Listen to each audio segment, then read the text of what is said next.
আজকে আমি আপনাদেরকে বানিয়ে দেখাবো আমাদের সবার প্রিয় আলু দিয়ে চিকেনের লাল ঝোল। আর এটা বলতে গেলে কিন্তু প্রায় আমাদের সবার বাড়িতে ঘরোয়া কিংবা স্পেশাল অনুষ্ঠানে বানিয়ে থাকি। আলু দিয়ে চিকেনের এই লাল ঝোলটা কিন্তু স্পেশালি রুটি, লুচি, পরোটা, গরম সাদা ভাত কিংবা পোলাওয়ের সঙ্গে খেতে সত্যিই দারুণ লাগে। তবে এটাকে কিভাবে আরও বেশি টেস্টি করে তোলা যায় একেবারে রেস্টুরেন্টের মতো, তার জন্য থাকছে কিন্তু বেশ কিছু ইম্পর্টেন্ট টিপস। ফ্রেন্ডস, আমি মৌসুমি আর আপনারা দেখছেন আমার cooking channel Mousumi's cuisine in USA. আশা করি আমার আজকের রেসিপিটা আপনারা লাইক করবেন। So please stay tune. আমি একটা প্যান কিন্তু ওভেনে বসিয়ে দিয়েছি। এবার আমি এটাতে দিয়ে দিচ্ছি পরিমাণ মতো সর্ষের তেল। চেষ্টা করবেন স্পেশালি এই রান্নাটা সর্ষের তেলে করার, তাতে করে কিন্তু টেস্টটা খুব ভালো আসবে। তারপরও আপনারা চাইলে কিন্তু এই রান্নাটা সাদা তেলেও করতে পারেন। এখন আমাকে কিন্তু ওয়েট করতে হবে তেলটা একটু গরম হওয়ার জন্যে। এই গরম তেলে এখন আমি বড় টুকরো করে কাটা দুটো আলু ছেড়ে একটু শ্যালো ফ্রাই করে নেব। এরপরে আমি এখানে অ্যাড করছি সামান্য পরিমাণ নুন ও হলুদ। এখন আমি এগুলোকে কন্টিনিউয়াসলি নাড়তে থাকবো যতক্ষণ না আলুগুলো পারফেক্টলি ফ্রাই হচ্ছে। দেখুন, আলুগুলো কিন্তু আমার পারফেক্টলি ফ্রাই হয়ে গেছে। এখন আমি এগুলোকে অন্য পাত্রে তুলে নিচ্ছি। এখন আমি এখানে ফোড়ন হিসেবে দিয়ে দিচ্ছি দুটো তেজপাতা, পরিমাণ মতো গোটা গরম মশলা ও 4টে কাঁচা লঙ্কা চেরা।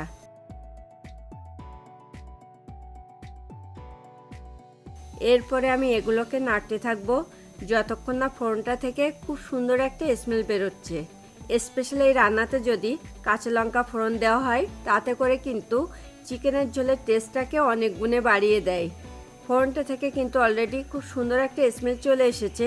আর এই পর্যায়ে আমি এখানে অ্যাড করছি মিডিয়াম সাইজের দুটো কুচানো পেঁয়াজ, 1 টিস্পুন শুকনো লঙ্কার গুঁড়ো ও 1 টিস্পুন কাশ্মীরি লঙ্কার গুঁড়ো। এখন আমি পেঁয়াজটাকে ততক্ষণ পর্যন্ত কষাবো যতক্ষণ না পেঁয়াজগুলোতে হালকা গোল্ডেন কালারটা চলে আসছে। আর এ পর্যায়ে আমি লঙ্কার গুঁড়োগুলো অ্যাড করলাম, তাতে করে কিন্তু চিকেনের ঝোলে ডিপ লাল কালারটা আসতে হেল্প করবে, যেমনটা কিন্তু রেস্টুরেন্টের চিকেনের ঝোলে থাকে। পেঁয়াজগুলোতে কিন্তু অলরেডি হালকা গোল্ডেন কালারটা চলে এসেছে। আর এ পর্যায়ে আমি এখানে অ্যাড করব স্লাইস করে কাটা বিগ সাইজের একটা টমেটো। আপনারা কিন্তু চাইলে এখানে ফ্রেশ টমেটোর পরিবর্তে টমেটো পিউরি বা পেস্টও অ্যাড করতে পারেন। এখন আমি এগুলোকে ততক্ষণ পর্যন্ত নাড়তে থাকবো যতক্ষণ না টমেটোগুলো একটু সফট হচ্ছে। আর দেখুন, এটাতে কিন্তু অলরেডি খুব সুন্দর একটা কালারও চলে এসেছে। অলরেডি আমার টমেটোগুলোও কিন্তু সফট হয়ে গেছে। আর এ পর্যায়ে আমি এখানে একে একে অ্যাড করব 1 টেবিল স্পুন আদা পেস্ট, 1.5 টিস্পুন রসুন পেস্ট, 1 টিস্পুন জিরে পেস্ট, 1 টিস্পুন ধনে গুঁড়ো, 1 টিস্পুন হলুদ গুঁড়ো, স্বাদ মতো নুন ও সামান্য পরিমাণ জল। এখন আমি মশলাটাকে খুব ভালো করে কষিয়ে নেব। অলওয়েজ চিকেনের ঝোল বা কষা এ জাতীয় রান্না করতে হলে কিন্তু অবশ্যই রসুনের পরিমাণটা বেশি অ্যাড করতে হয়, তাতে করে কিন্তু চিকেনের ঝোলের টেস্টটাকে বহুগুণে বাড়িয়ে দেয়। আর এই মশলাটা কষানোর উপরেই কিন্তু অনেকটাই ডিপেন্ড করে যে চিকেনের ঝোলটা খেতে কতটা টেস্টি হবে। ইউজুয়ালি রেস্টুরেন্টগুলোতে কিন্তু মশলাটাকে খুব ভালো করে কষানো হয় বলে তাদের চিকেনের ঝোলটা কিন্তু খেতে এত বেশি টেস্টি হয়। এ পর্যায়ে কিন্তু মশলাটা আমার খুব ভালো করে কষানো কমপ্লিট। দেখতেই পাচ্ছেন যে মশলাটা থেকে কিন্তু তেলটা খুব ভালো করে ছেড়ে দিয়েছে।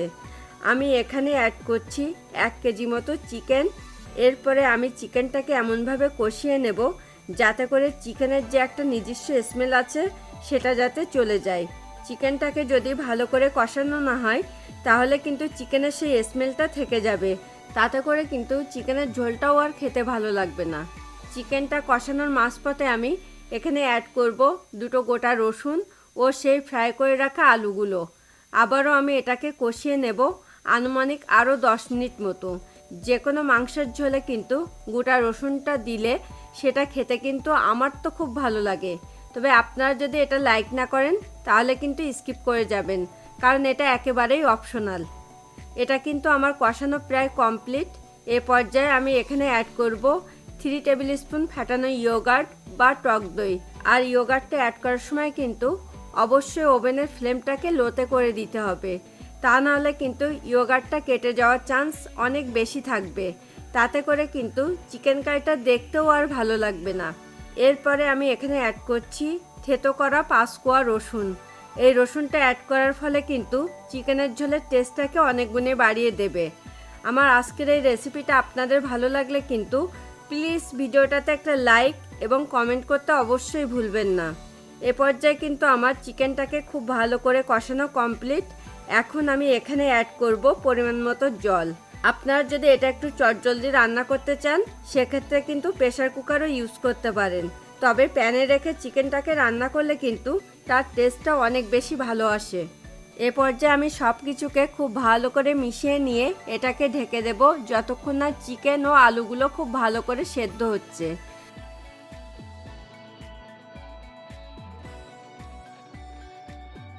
মাঝে আমি এটাকে একটু নাড়িয়ে দেব যাতে সব কিছু সমানভাবে সেদ্ধ হয়। আবারও আমি এটাকে ঢেকে দেব বাকিটা হওয়ার জন্যে। চিকেনটা কিন্তু প্রায় আমার সেদ্ধ হয়ে এসেছে।